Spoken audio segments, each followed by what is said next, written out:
Boa noite. Vamos lá, mais um boa noite, hein? Agora com verdade, com força, hein? A pleno os pulmões, hein? Boa noite. Ah, sim, tá bem melhor, hein? Que isso. Eu gosto desses boa noites entusiasmados de segunda-feira, né? Bem-vindos à nossa casa. Prazer estar aqui com vocês numa segunda-feira. E vamos começar a nos preparar para esse bate-papo, para esse tratamento que é a palestra, fechando já os nossos olhos, para que a gente possa se conectar com a espiritualidade maior que aqui já se faz presente, entrando em sintonia com os bons espíritos, com o patrono dessa casa, Mestre Ramatiz, com o mentor individual de cada um de vocês. Vamos agora deixar do nosso lado aquele cansaço, aquilo que nos trouxe aqui hoje. Imaginem que vocês têm um banquinho que está do lado de vocês. E aí a gente vai colocar nesse banco tudo aquilo que nos trouxe aqui hoje. Todo o cansaço, todo o peso, toda a dor. Senhor Jesus, ser conosco hoje e sempre. Pai amado, que o Senhor possa ser o norte em nossas vidas. Dai cura o que for de cura, dai luz à escuridão, dai paz aonde houver a discórdia, dá a fé e a razão aonde houver a dúvida. Que o Senhor possa ser a candeia, essa luz divina que nos guia ao longo da nossa caminhada, trazendo a compreensão, a paz e a calma. E é com esse sentimento, Senhor, que eu peço licença ao nosso mestre Ramatiz, a esses irmãos celestiais, cansáveis trabalhadores da espiritualidade, que possam nos auxiliar nessa noite de estudo e de tratamento. E que assim seja. Então vamos lá. Hoje o tema que eu trouxe, eu extraí do Evangelho segundo o Espiritismo, cujo capítulo é o 16 e o item é o 13. E ele vai trazer para a gente um aspecto de um estudo que eu vou trazer para nós hoje, como de hábito, para algo que seja do nosso cotidiano. Quando Felemon, que é um espírito amigo, no ano de 1860, deixa essa psicografia, e Kardec, como um excelente codificador que era, e foi quem bravamente assumiu essa missão de trazer a doutrina espírita ao nosso conhecimento, ele começa nos dizendo da importância de não só servirmos a Deus, e termos a consciência de servir a Deus e não a Mamon. E o capítulo é: não se pode servir a Deus e a Mamon. Emprego da fortuna. Mamon, o significado dessa palavra é avareza, bens materiais e tudo que está relacionado ao dinheiro. E quem aqui não precisa desse danado desse dinheiro para sobreviver, né? Só que hoje eu quero trazer para vocês, dentro do contexto do que me foi proposto, desse estudo, olha só, São Francisco de Assis foi poucos dias, né? Estou aqui com doguinho assistindo a palestra. Privilégio, né? Quando Kardec trouxe esse estudo, e eu me peguei pensando muito sobre essa riqueza desse tema, ele confrontou muito esse irmão no que seria importante darmos vazão a Deus ou ao dinheiro? Não tem aquela máxima que diz: dai a César o que é de César e dai a Deus o que é de Deus? Pois é exatamente sobre isso que nós vamos falar hoje. Sobre os bens materiais. Sobre aquele movimento que nós, como humanidade, fazemos todos os dias, que é ir atrás do ganho material para manter as nossas necessidades aqui na Terra como espíritos encarnados.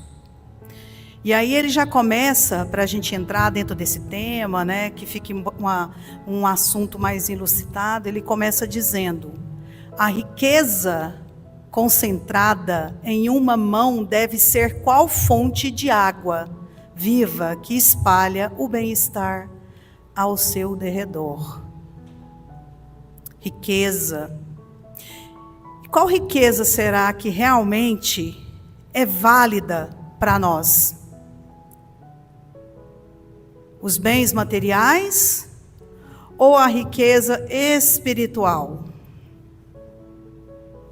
Qual dessas, quando ele fala dai a Deus, que não é para a gente servir a Deus e a Mamon, ele está perguntando se nós como espíritos estamos nos servindo e nos enchendo da riqueza que é a que verdadeiramente tem que ser levada em conta, que é a riqueza espiritual, ou se a gente está servindo a riqueza material.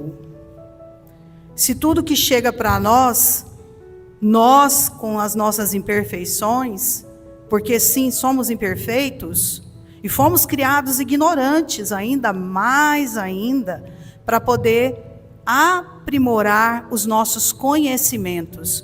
Qual seria a riqueza que nós, nessa existência, estamos realmente trabalhando?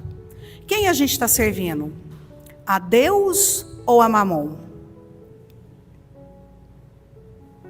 E aqui, para a gente já entrar no texto e no tema, ele diz: o mau uso consiste em os aplicar exclusivamente na sua satisfação pessoal.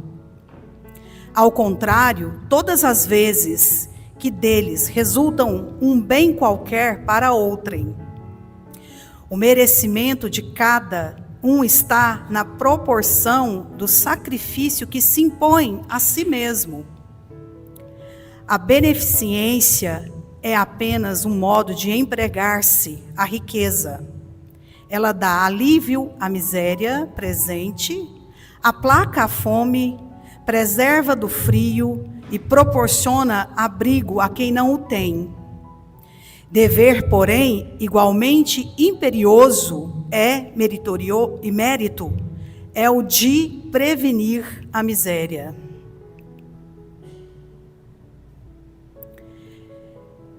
Hoje eu queria convidar vocês para pensar não só nessa miséria material, que ela é real, e ela aplaca a humanidade. Temos centenas de pessoas que nesse momento, e eu garanto para vocês, que não tiveram a chance de fazer 2 refeições. E muitos de nós aqui conseguimos fazer as 4 básicas. É verdade. Tem crianças e irmãos nesse momento que não conseguiram fazer 2 refeições. E isso é básico. A gente não está falando de algo que está relacionado a algo que seja de ego ou de vaidade. Isso é básico. Agora vamos falar da riqueza espiritual. Quem são essas pessoas que não conseguem ter a maturidade espiritual de entender que o próximo necessita tanto quanto ele, tanto quanto nós? E é por esse motivo, meus irmãos, que as casas espíritas estão lotadas de famílias em busca de auxílio, em busca de uma cesta, de uma sopa, de uma janta fraterna, de roupa, de calçado e por aí vai. Achar um culpado seria da minha parte até audacioso dizer. Mas eu prefiro trabalhar com a possibilidade de nós sermos melhores. De nos prepararmos melhores para poder assim ofertar a quem precisa. Porque muitos precisam aplacar a fome, como aqui ele disse, muitos precisam de se preservar do frio, do abrigo. Esse dever ajudaria milhares de pessoas. Eu penso que no mundo espiritual, que é uma cópia muito real do nosso mundo, eles já aprenderam a lidar com essas dificuldades. Talvez o que falte para nós é sermos mais conectados com o próximo. Então quer dizer que eu sou obrigado a fazer a caridade? Eu disse isso na última fala minha aqui. Faça a caridade de forma despretensiosa, velada, silenciosa. Essa é a verdadeira caridade. E muitas vezes, no mundo que a gente vive, e acreditem que nós estamos vivendo a nossa melhor evolução como espíritos. Tudo que se faz em busca de algo em troca, na maioria das vezes. E a gente faz isso sem perceber. Então, quando Jesus, lá quando ele foi confrontado por um dos doutores da lei, porque ele disse que eles não poderiam efetuar os seus milagres e fazerem os trabalhos nos dias que eram previstos por eles, que não poderiam haver nenhum tipo de movimentação, ele pede a moeda a uma pessoa e pergunta para esse irmão: o que você vê nessa moeda? De um lado tinha o valor, que era daquela moeda, e do outro lado tinha uma foto do imperador César. E Jesus sabiamente disse a ele: dai a Deus o que é de Deus e dai a César o que é de César. O que a gente está dando para Deus e o que a gente está entregando para César? E não pensem vocês que eu também não me peguei pensando muitas vezes durante o dia, fazendo uma reflexão e uma reforma íntima.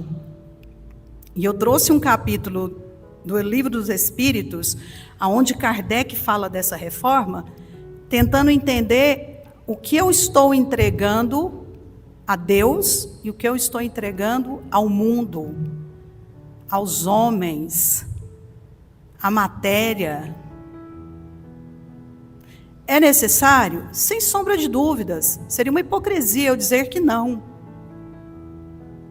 Mas o dinheiro tem que nos servir, e não ao contrário. E o que acontece na maioria das vezes é que nós nos tornamos escravos do dinheiro. Se tem um carro bom, não, esse aqui não me serve, agora eu quero um 50 vezes melhor. E talvez aquele bom te serviria. Mas a gente quer sempre mais e mais e mais e mais, e vamos nos adoecendo.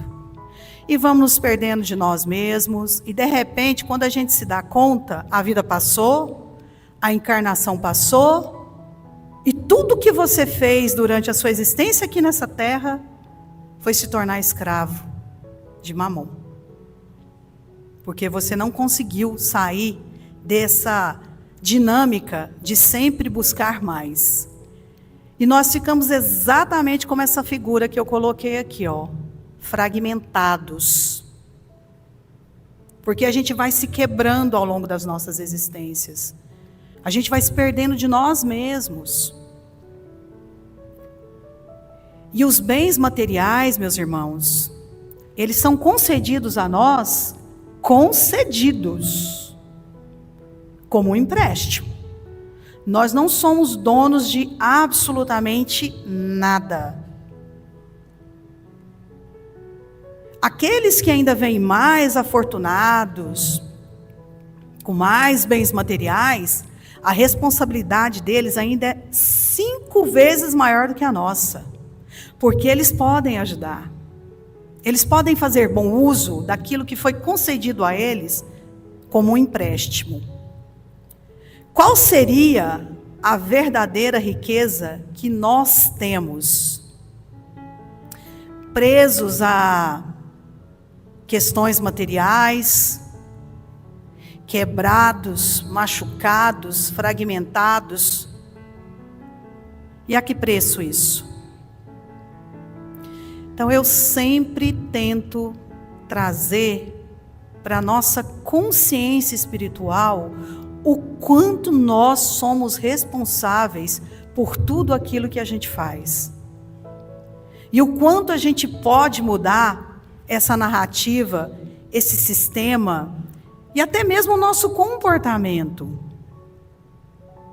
Aí aqui, Filemão ainda diz: a todos que podem dar um pouco ou muito, direi, pois, dai esmola quando for preciso, mas tanto quanto possível, convertei-a em salário, a fim de que aquele que a receba não se envergonhe dela.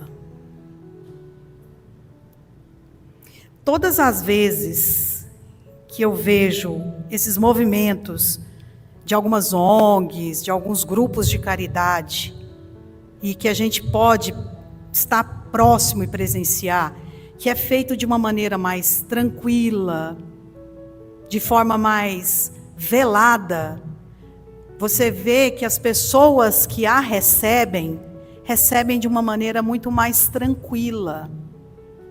Porque a energia que foi colocada naquela doação não é a energia da matéria, não é mamon. É a soma daquilo que nosso Pai, Deus e Jesus Cristo, que é nosso irmão, nos ensinou.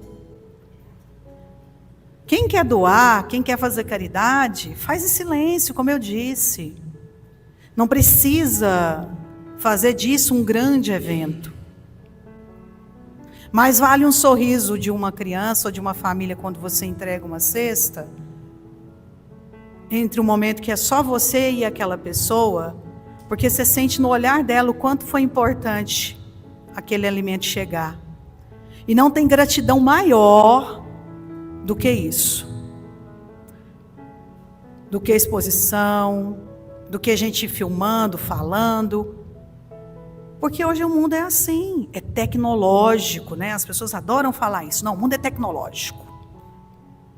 Todo mundo viciado em tela. Você vê uma pessoa passando mal, o irmão é incapaz de ajudar.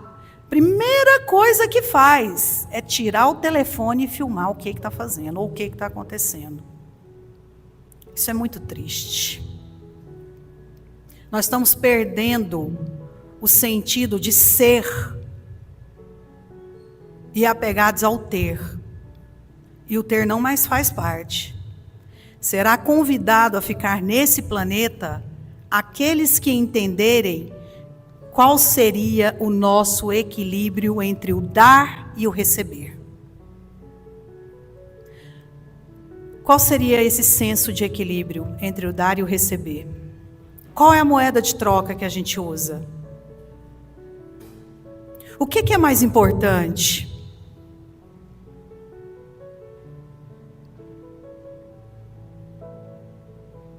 Eu fico envergonhada às vezes, quando eu me deparo com algumas pessoas que têm tão pouco, mas eles têm tanta verdade no olhar, no falar, que de verdade é constrangedor. Aí eu fico pensando, nós temos tanto para oferecer e a gente oferece achando que está fazendo um feito. Eu juro que tudo que eu faço por essa casa, que é onde já há muito tempo eu frequento, eu ainda acho pouco. Eu acho muito pouco. Eu queria poder fazer muito mais, para me sentir em paz com o que eu estou fazendo. Claro que a gente tem a consciência de que faz aquilo que é possível. A gente doa aquilo que é possível. Mas tem uma coisa também que eu achei muito interessante, que eu li no livro de Kardec, e foi muito bem colocado por ele, que é não dar aquilo que nos está sobrando, porque é confortável você dar o que sobra. É fazer um pequeno sacrifício. É fazer um pequeno sacrifício. Não precisa ser propriamente dito dinheiro, pode ser um abraço, um afago, uma escuta. Olhar para o colega de trabalho que às vezes está passando por uma super necessidade, seja ela psicológica ou financeira, e muitas vezes a gente não consegue identificar. É olhar para dentro de casa, aonde, graças a Deus, e eu espero que não falte nada, nenhum de vocês aqui presente, e fazer o movimento do agradecer, ser grato, sentar à mesa, desconectar de televisão, de tela, e agradecer por aquele alimento que está na mesa de vocês. E a gente não faz mais isso. Você chega nas casas das pessoas, é televisão ligada, menino no celular, uns comendo, outros fora da mesa, aquela confusão generalizada. Você não vê ninguém, pouquíssimos são os lares que você chega, que você vê alguém agradecer por aquele alimento. Lembra que eu disse no início da conversa, que nesse exato momento tem gente que não conseguiu fazer 2 refeições? Gente, eu estou falando de 2 refeições. 2. E eu não quero entrar em detalhe, sem água potável, dormindo em condições precárias, sem estudo, sem saúde. E nós temos tudo isso. E quem que a gente está agradecendo? Qual seria o nosso equilíbrio entre dar e receber? Qual é o peso de juízo? É uma via de mão dupla. Tudo aquilo que eu planto, então eu vou contar um segredinho para vocês, hein? Não levantem e saiam correndo.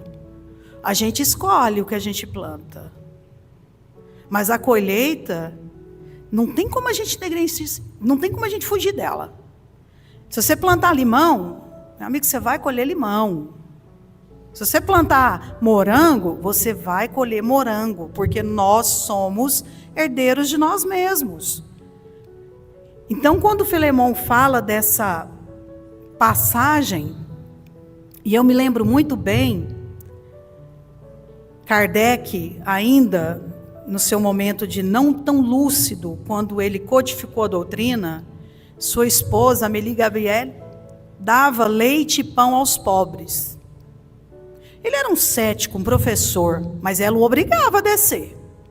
Carinha boa, ruinzinha, descia e servia pão e leite para os pobres. Ela, certa vez, criou um grupo.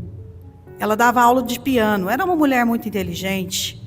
E ele, como já havia saído das escolas, dos liceis, porque ele tinha sido convidado a se retirar, por não acreditar numa doutrina que era imposta pela Igreja Católica, e mais propriamente dita pelo padre Boutin, ela falou para ele: você vai dar aula em casa. Tinha algumas crianças que tinham condição de pagar, outras não, pois ela obrigava ele a dar aula para aqueles que não tivessem dinheiro para pagar. Não queria nem saber.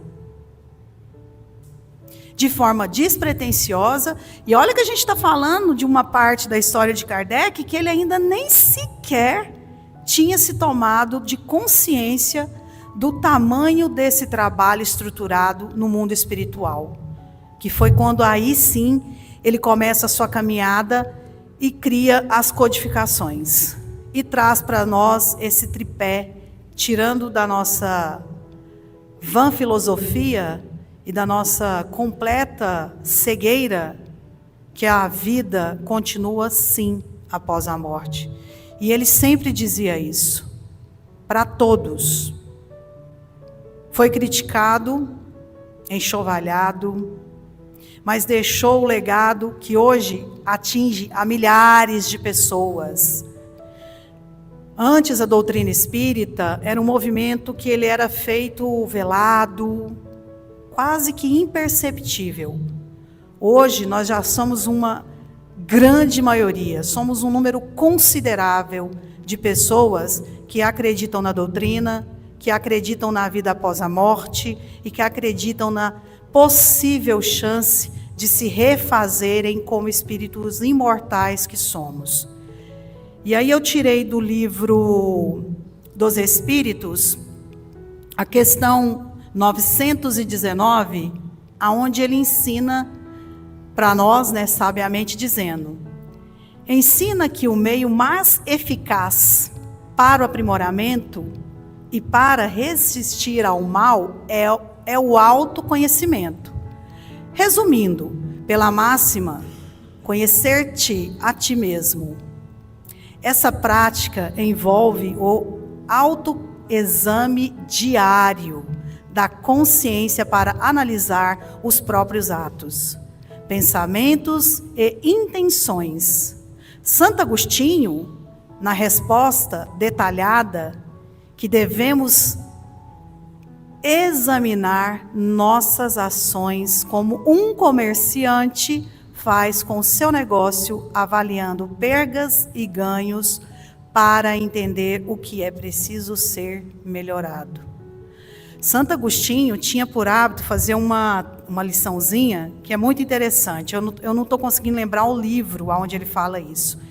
Ele todos os dias escrevia num papel tudo o que ele tinha feito, de bom e de ruim. Ele anotava.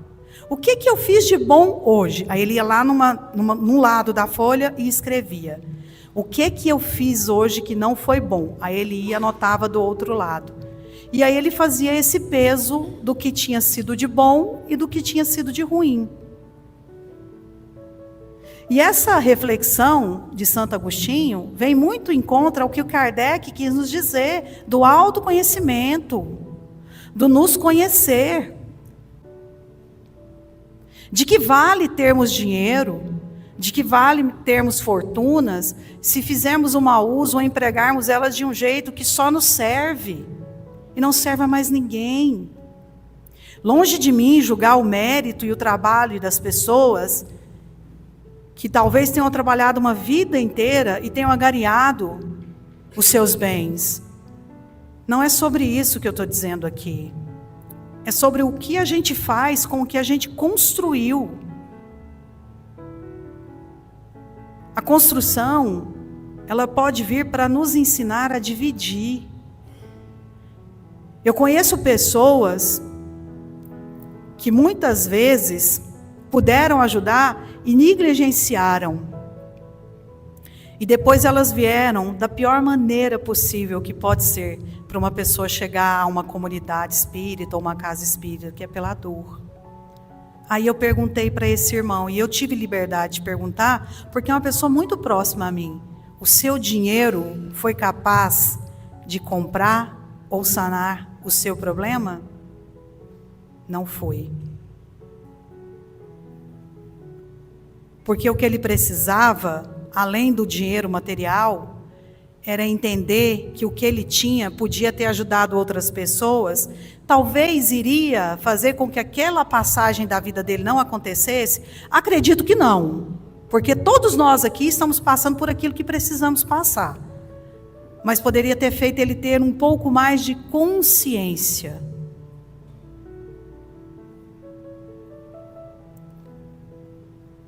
Como a gente emprega isso? E como ele, eu já vi centenas e milhares de pessoas. Chico atendia das 8 da manhã até as quase 4 da manhã, gente de todos os tipos, de todas as classes sociais. Iam pessoas lá que eram muito afortunados, para pedir auxílio, para pedir ajuda. E eu quero servir a quem? A Deus ou a Mamon? Qual desses dois seria mais importante para mim? Se numa segunda-feira eu vejo a casa com tanta gente vindo buscar tratamento, ouvir uma palestra, fazer uma autocura, fazer uma autocrítica, se avaliar, isso me deixa certa de que nós estamos no caminho certo, que é o de fazer essa procura interna das nossas falhas e buscar as nossas melhorias, porque esse é o processo nosso como humanidade. Ou senão, nós vamos ser exatamente assim, ó. Pessoas passando por pessoas, sem se conectar com a energia de ninguém, sem saber a importância da vida de ninguém, sem ter a mínima vontade de entender o outro.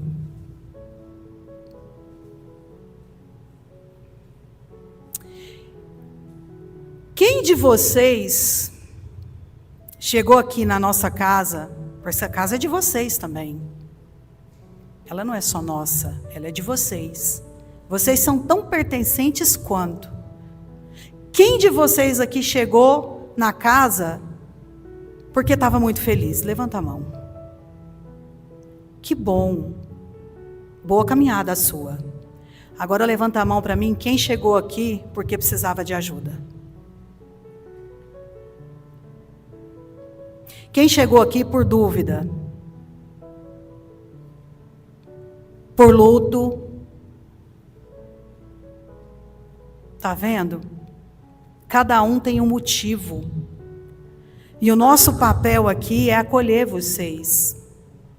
E tentar trazer para vocês um pouco de conhecimento, porque o que eu sei é muito pouco.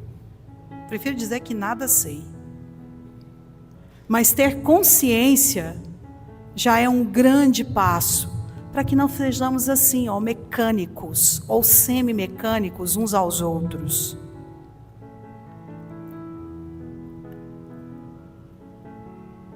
Entre o dar e o receber, qual é o peso de juízo que cada um aqui faz?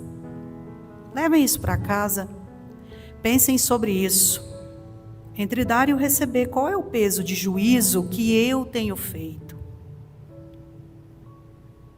Não só pensando no aspecto material, vamos pensar também no aspecto espiritual, na nossa alma. Porque é ela que interessa. Na grande verdade, a máxima é essa. Quem governa o meu ser é o meu espírito. Que vem aí, ó, sabe lá a quantas existências, gritando, pedindo, implorando para que eu melhore.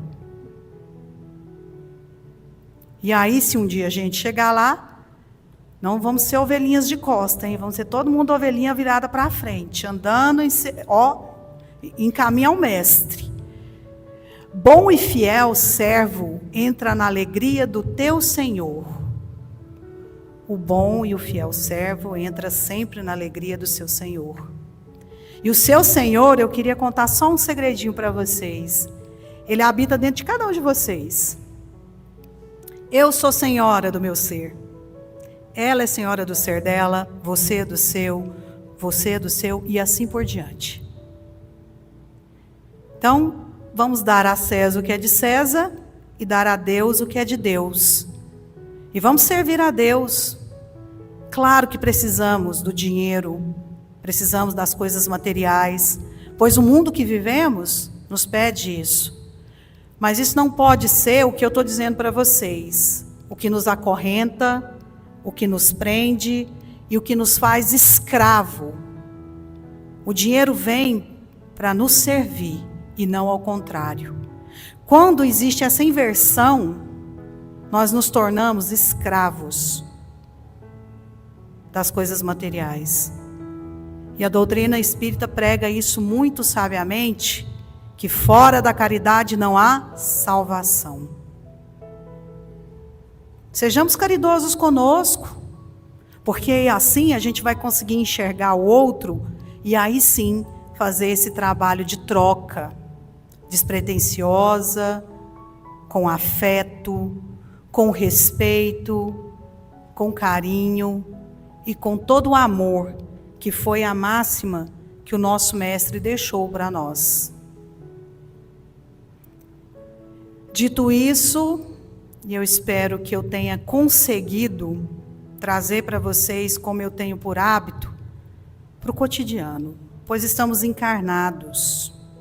Seria muito bonito eu ficar aqui falando um monte de frases frívolas, capítulos e capítulos de livros, dessa longa caminhada de estudo que tenho, mas eu acho que o melhor é falar de irmão para irmão, de gente para gente. Calor é o que nos une. E quando eu olho daqui, eu vejo que todo mundo está na mesma sintonia. Os presentes encarnados e os desencarnados, que aqui também já compõem as cadeiras, aproveitando esse momento. E para o nosso tratamento hoje, eu trouxe uma metamorfose. Já que eu estou pedindo para vocês que a gente faça um trabalho de mudança, que a gente busque esse ser integral que existe dentro de nós, eu me vi muito presa a um belo jardim, a uma casa. A casa interna de cada um de vocês, que é composta por várias gavetas.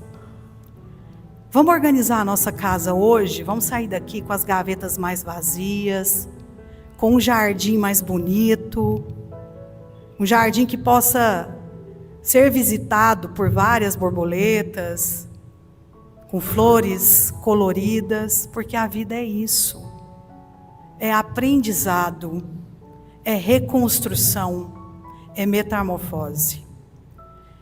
Então, prestem atenção na figura que está aqui colocada. Vamos começar como uma largata, vamos entrar num casulo e depois vamos nos transformar em lindas borboletas. Vamos fechar os nossos olhos agora, já entrando em ressonância com a espiritualidade maior. Abrindo nossos corações, a nossa mente, para que os nossos irmãos passistas possam, de forma amorosa, se conectar com a energia de vocês, dando esse auxílio com essa troca de energia, nos capacitando a nos conectarmos. Imaginem agora que nós somos essa lagarta. Cada um imagina a cor que quiser, como que quiser, o tamanho que quiser.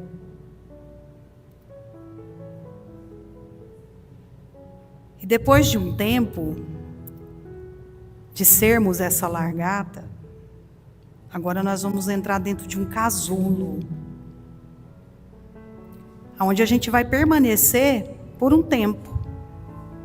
Um tempo necessário de refazimento, de construção.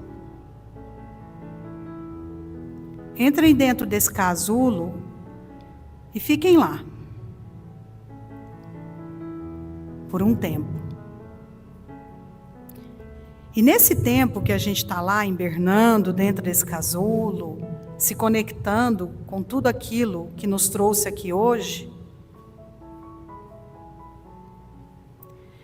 que a gente possa se imaginar crescendo, expandindo dentro dele. E depois de um tempo de hibernação, conseguimos nos soltar desse casulo, que foi casa por um tempo, que nos abrigou, que recebeu aquela pequena lagarta e que agora vai se transformar numa linda borboleta. E a gente vai se soltando desse casulo, a gente vai conseguindo se libertar dele, até nos transformarmos nessas borboletas.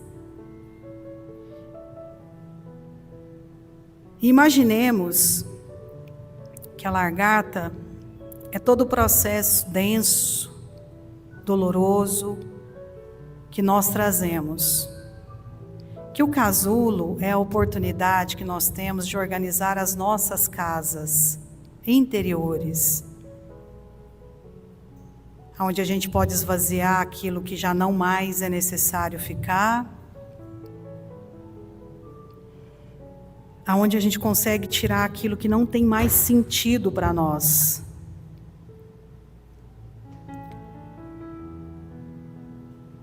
E que quando a gente se faz de uma bela borboleta,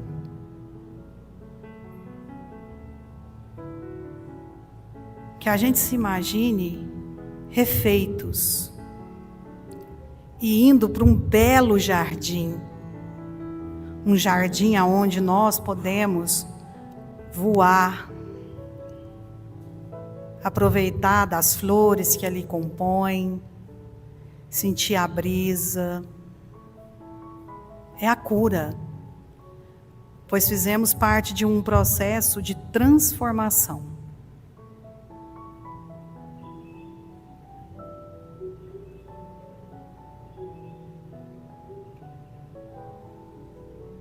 E agora, lembra que quando a gente chegou aqui, eu pedi para que vocês deixassem num banquinho do lado de vocês aquilo que vocês trouxeram para que fosse transmutado, curado. Olhem para dentro de vocês, para dentro dessas gavetas, dentro dessa casa interior, e vejam se não ficou mais nada, nenhum fragmento, nada que vocês queiram deixar. Quem não tiver conseguido colocar tudo, faça isso agora.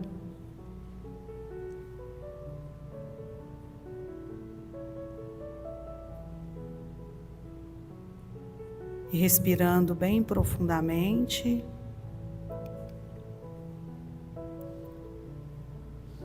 Depois de passar por esse processo de mutação, de transformação, de reequilíbrio, de conexão com o ser que habita dentro de vocês, que é sem sombra de dúvida o maior compromisso de vocês. Se vejam agora de frente a esse jardim, não mais como essa borboleta, mas olhem vocês para esse jardim. Agradeçam por essa oportunidade, pela espiritualidade amiga,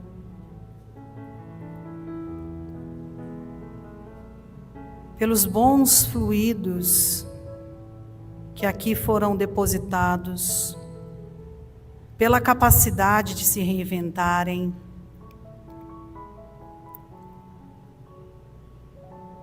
cheios de amor, de paz, de sabedoria. Se despeçam desse jardim. E lá ficou tudo aquilo que vocês trouxeram. Tudo aquilo que vocês deixaram.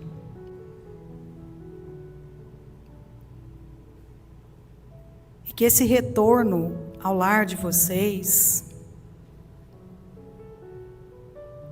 possa trazer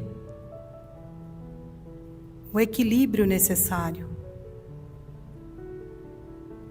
a paz,